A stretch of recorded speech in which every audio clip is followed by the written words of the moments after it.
존 버년의 소설 철로역정, 너무너무 잘 알고 유명한 우리 신앙인들에게 좋은 책인데, 그 책을 소설 지도로 그리면 저렇게 그림으로 그릴 수가 있습니다. 책 전체를 저런 그림으로 그릴 수가 있습니다. 주인공은 크리스천입니다.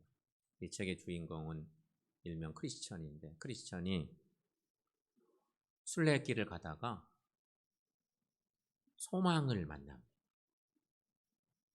한참 순례길을 걷다가 저 그림 그대로 이렇게 그림 따라 가는 길이 있어요. 순례길을 행하다가 소망을 만나게 됐어요. 그래서 소망과 함께 순례길을 갑니다. 그 둘은 오랫동안 함께 순례를 하게 되면서 많은 것들을 경험하죠. 그러다가 순례 여정 중에 한 3분의 2쯤 왔을까요? 그림으로 볼 때 붉은색 박스가 쳐져 있는 그 지점쯤 왔습니다. 그때 이야기를 들려드리려고 합니다. 순례길에 가다 보니까 긴장도 되고 편안해지기도 하고 뭐 은혜도 받고 막 이랬을 텐데, 어느 날 좀 나태함이 생겼습니다. 그래서 코스가 이렇게 있는데 그 코스를 좀 넘어서서 좀 편안한 지름길을 택하고 싶은 생각이 들 때가 생깁니다. 이렇게 가야 되는데 직진에 가면 길도 편하고 훨씬 좋을 것 같았어요. 그래서 곁길 초원길로 길을 택해서 편안한 지름길을 택해서 가봅니다. 이 길로 가야 맞는데 그냥 그 길로 갔으면 좋겠어. 그래서 그런 마음으로 편안한 지름길을 택해 가다가 그만 거인의 땅에 가게 됩니다. 순례 여정에서 거인의 땅에 들어갔습니다.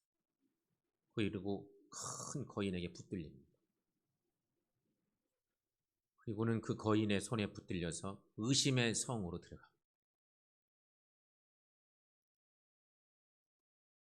잘못 택한 길, 편한 길 가려다가 결국은 거인에게 붙들리고 의심의 성에 들어갑니다. 그 거인의 이름은 절망이에요. 절망. 거인의 이름이 절망이라는 거인에게 붙들려서 의심의 성에 붙들려 들어갑니다. 거인은 크리스천과 소망을 의심의 성 감옥에 가둬버립니다. 소설 이야기입니다. 감옥에는 여기저기 해골들이 즐비합니다. 죽은 사람들이 있는 거죠. 감옥 중에. 습기와 악취가 심해서 들어가는 순간 두려움이 엄습하고, 이 잘못하면 죽겠구나, 큰일 났구나, 이런 생각이 든 것입니다. 그런데 그 절망 거인이 크리스천과 소망을 가두더니 매일같이 자꾸 끌어다가 몽둥이로 막 매질을 하면서 거의 죽을 만큼 때려놓고 다시 감옥에 가두고, 또 끌어다가 죽게 때려놓고 또 가두고, 이런 시간들이 계속됩니다. 거인에게는 아내가 있었습니다. 아내의 이름은 소심입니다. 소심은 거인에게 묻습니다. 끌려온 두 사람 어떻게 됐어요? 죽지 않았어요? 이렇게 묻는 거지. 그러더니 그 소심이라는 아내가 감옥에 찾아와서 부드러운 말로 위협을 합니다. 부드럽지만 위협을 하는 거예요. 말하기를 이렇게 말합니다. 이 감옥은 절망의 감옥인데 여기 잡혀온 순례자들은 단 한 명도 살아나간 사람이 없어요. 무서운 얘기를 막 하는 거예요. 그러니 이렇게 매질만 당하며 고통 속에 사느니 차라리 자살하세요. 자살하는 게 훨씬 편해요. 죽도록 맞고 고생하느니 자살하는 게 나아요. 얘기하는 거예요. 그리고 또 말해요. 분명히 내일쯤은 내 남편이 와서 당신들을 죽일걸요. 그렇게 말하면서 그냥 웃으면서 돌아가는 것입니다. 크리스찬은 크게 낙심이 됐습니다. 그 얘기를 들으니까 겁나잖아요. 그렇지 않아도 분위기도 안 좋은 감옥에 갇혔는데 와서 막 겁난 소리 하니까 너무너무 낙심이 됐습니다. 그동안의 순례 정도 헛것 같고 앞으로도 불확실하다는 생각이 더 크게 들었습니다. 그래서 스스로 목숨을 끊을 마음을 단단히 먹습니다. 여기서 죽는 게 낫겠다. 여기 해골 덩어리들도 다 그래서 죽은 사람들이겠지. 이런 생각하면서 속으로 그런 마음을 먹습니다. 그때 소망이, 옆에 있던 소망이 크리스천에게 말합니다. 이렇게 말하죠. 살인은 하나님이 금하시는 계명입니다. 그리고 타인을 살인하면 그 사람의 목숨만을 빼앗을 뿐이지만 자살을 하면 자기의 목숨을 살인하는 것만이 아니라 자신의 영혼도 살인을 하게 되어 영원히 용서받을 수 없는 죄를 범하게 됩니다. 분명 다른 방법이 있을 것입니다. 희망을 가져보세요. 힘내세요. 희망을 가져보세요.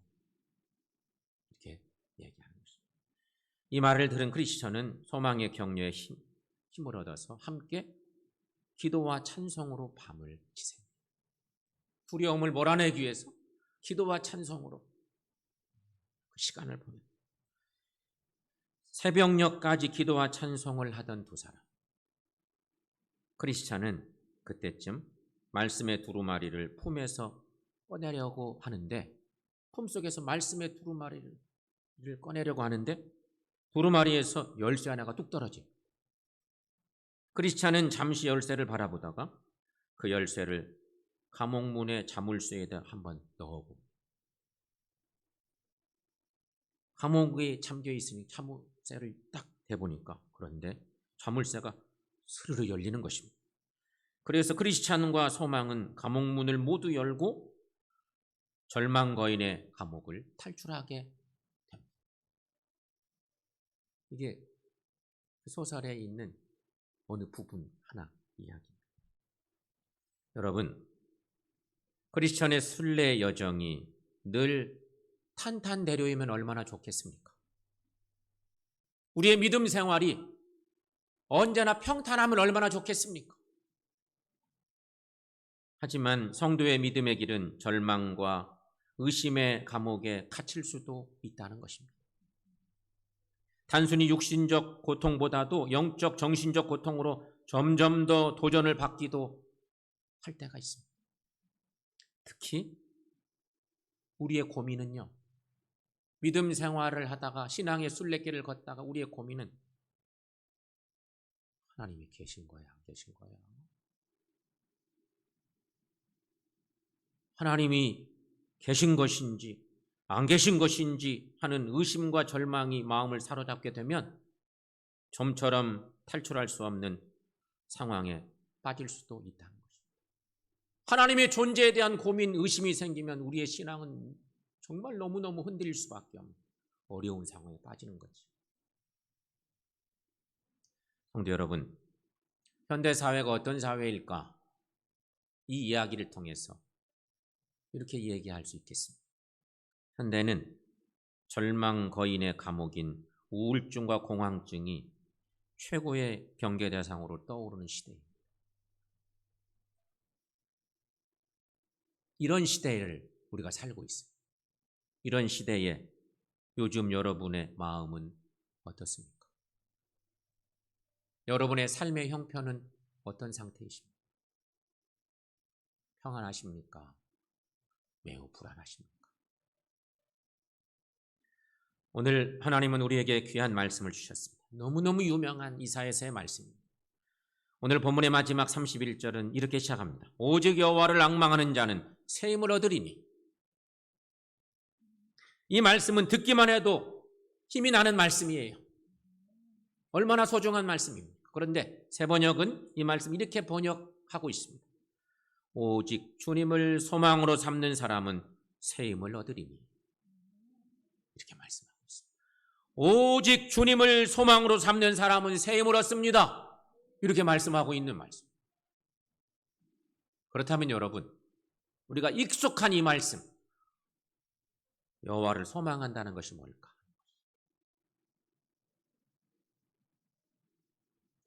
여호와를 소망한다는 것이 뭘까요? 우리가 너무 잘 아는 이 말씀, 여호와를 소망하며 산다는 것, 신앙적으로 어떤 것일까? 그걸 묵상해 보려고 합니다. 첫째는 하나님을 알라는 말이라는 것입니다. 하나님을 알라. 자, 오늘 본문 27절 말씀 함께 읽습니다. 야곱아 어찌하여 내가 말하며 이스라엘아 내가 이르기를 내 길은 여호와께 숨겨졌으며 내 송사는 내 하나님에게서 벗어난다 하느냐. 아멘. 이 말씀은 투덜댄다는 얘기예요. 사실은 이 말씀. 투덜투덜 되는 거예요. 여러분, 이 말씀처럼 사람들은 어려운 일을 당하면 이런 모습으로 탄식을 하는 거죠. 하나님, 왜 제 사정과 원통함을 외면하십니까? 하나님이 왜 제 형편을 안 알아보십니까? 이렇게 탄식하는 거죠.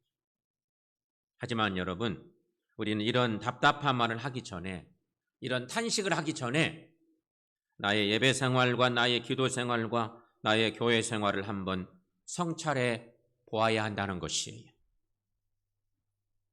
그런 탄식이 하나님께서 얼마나 답답하셨으면 28절 말씀에 이렇게 말씀이 이어지고 있죠. 너는 알지 못하였느냐? 너는 듣지 못하였느냐? 이렇게 말씀하세요. 너는 알지 못하였느냐? 듣지 못하였느냐? 이렇게 말씀하고 있어요. 결국 이 말씀은 하나님을 확실히 알라는 그런 얘기예요. 여러분, 하나님을 알고 있습니까? 어때요? 성도 여러분, 하나님을 더 많이 알려고 힘쓰시기를 바랍니다. 하나님을 아는 거 두 가지를 생각해 볼 수 있습니다. 지식적으로 하나님을 아는 것이 있습니다. 인격적으로 하나님을 아는 것이 있습니다. 그런데 지식적으로는 하나님에 대하여 아는 것입니다. 하나님에 대하여 아는 것. 인격적으로는 하나님을 아는 것이고 하나님에 관한 것들을 알아가는 거야. 지식적으로. 하나님은 이런 분이지, 이런 분이지, 이런 분이지. 학적으로 아는 거예요. 여러 가지 규범적인 하나님의 모습들을 내가 얼마나 하나님을 잘 아는지 몰라. 하나님에 관해서. 하나님에 대해서 너무너무 많이 알고 있어. 정작 하나님은 몰라.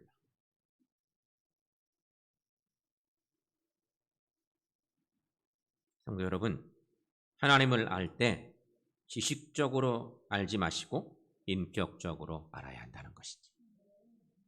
여러분은 어떤 하나님과 관계를 맺고 사는지 여러분 살펴볼 필요가 있어요. 나는 어떤 하나님을 알고 살고 있는지. 미국의 한 자살자의 자동차 번호판에는 이런 글귀가 있었답니다. 유명한 얘기죠. Jesus is the answer라고. 예수님이 해답입니다. 이런 문구를 자동차 번호판에 딱 달고 다닌 사람이 있었던. 그런데 여러분, 이런 지식적인 믿음이 무슨 소용이 있겠습니까? 지식적인 믿음. 예수님의 해답입니다. 이렇게 다 선포하듯이 이름 탁 달아놓고 다녔는데 그만 자살하고 만 거예요. 중요한 것은 하나님과의 인격적인 만남이에요. 하나님을 인격적으로 만나면 그때부터 복된 인생 역전이 시작됩니다. 아무리 힘들어도 하나님과 인격적으로 만나면 삶은 달라지고 축복의 지경이 넓혀집니다. 그러므로 매일 하나님을 붙잡고 더욱 큰 은혜와 축복을 달라고 기도하며 사십시오. 축복을 원하는 것은 이기적인 기복주의가 아닙니다. 축복만 원하는 것이 이기적인 기복주의죠. 그러므로 더 축복 받으시고 하나님이 축복하신 만큼 더 헌신하시면 됩니다. 성도 여러분, 이제 하나님과의 깊은 인격적 만남을 통해서 더 큰 복을 누리며 사는 소망의 그리스도인들 되시기를 축원합니다. 두 번째, 여호와를 소망한다는 것은 하나님께 다 맡기라는 말이에요. 28절 말씀을 함께 읽어보겠습니다. 너는 알지 못하였느냐 듣지 못하였느냐 영원하신 하나님 여호와 땅끝까지 창조하신 이는 피곤하지 않으시며 곤비하지 않으시며 명철이 한이 없으시며. 아멘. 성도 여러분, 창조주 하나님은 전혀 피곤을 느끼지 않으시고 모든 창조물을 하나도 빠짐없이 돌봐주십니다. 창조주 하나님의 위대함이 거기 있습니다. 돌보시느라고 힘드셔? 그렇지 않아요. 전혀 피곤함이 없이 모든 피조물들을 다 돌봐주신다는 그런 믿음을 우리가 갖고 살아요. 그렇다면 여러분, 하나님께서 자녀된 우리는 얼마나 잘 돌봐주시겠습니까? 많은 피조물들도 다 살펴주시는데 하나님의 자녀된 우리를 얼마나 더 잘 살펴주실까? 그 믿음 가지고 담대하게 사시기를 축원합니다. 또한 하나님은 피곤한 자에게는 능력을 주시고 무능한 자에게는 힘을 더해 주신다고 약속하시고 있어요. 29절 말씀을 보니까 피곤한 자에게는 능력을 주시며 무능한 자에게는 힘을 더하시나니. 이처럼 하나님은 고통과 아픔 중에 있는 사람들에게 더욱 가까이 찾아와 주십니다. 자녀가 울면 부모가 즉시 달려오는 것처럼 우리가 눈물로 기도하면 하나님도 즉시 우리에게 달려오십니다. 그래서 인간에게 닥친 위기는 언제나 하나님의 도움의 시간인 것입니다.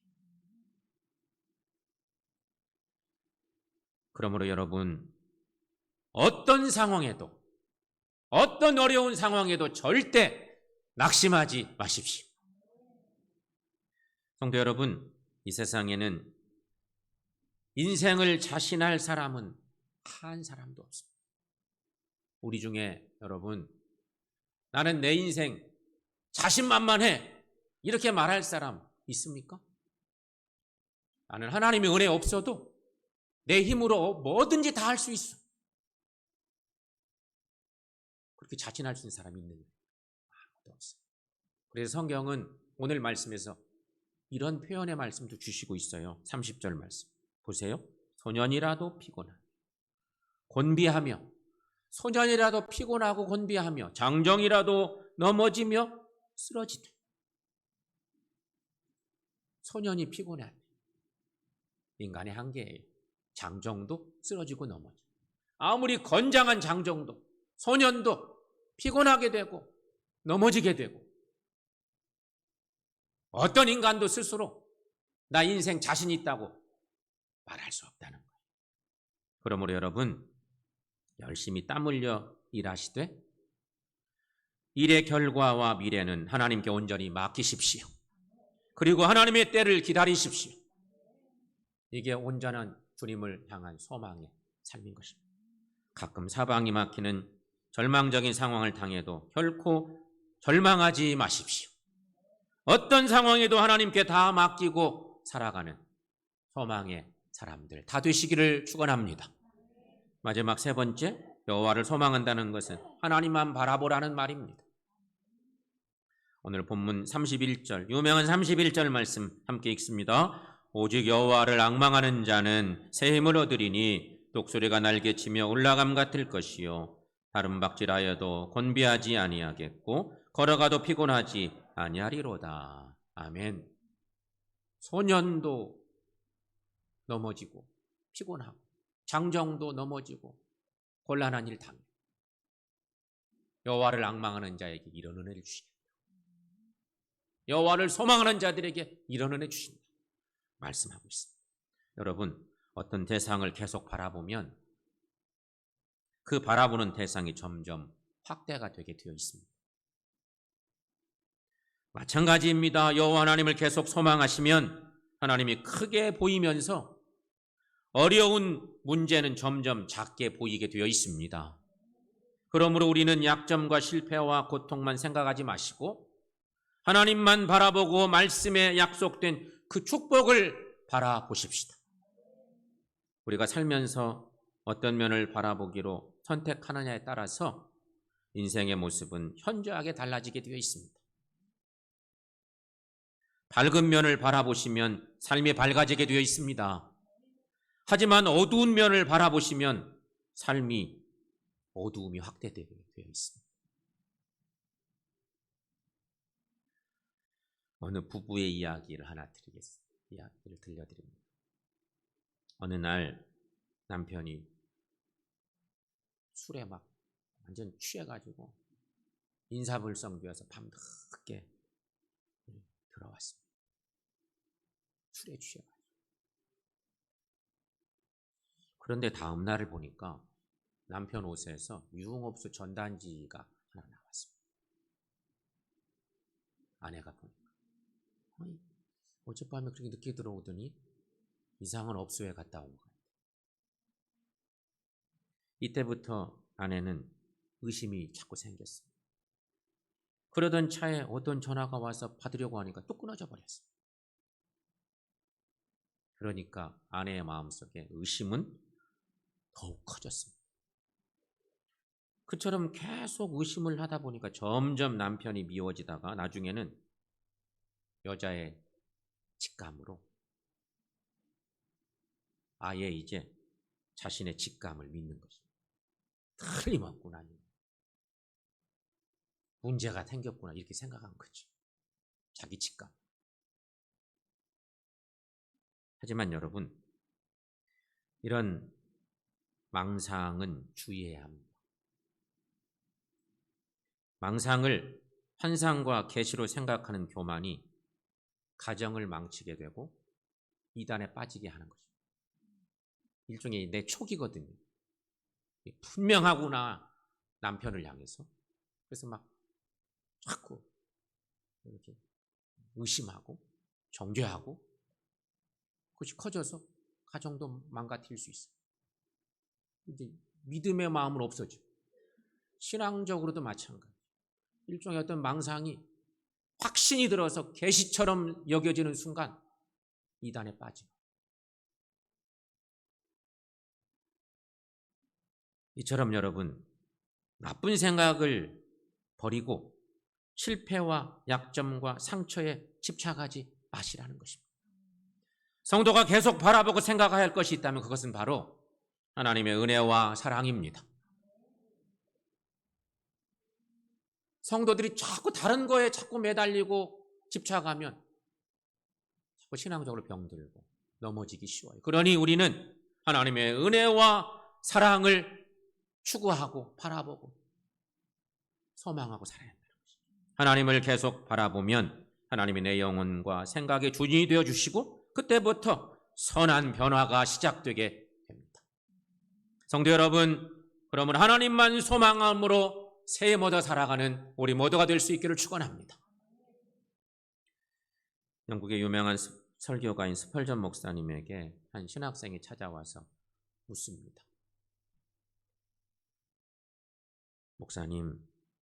목사님도 낭망하실 때가 있었습니까? 낙심할 때가 있었습니까?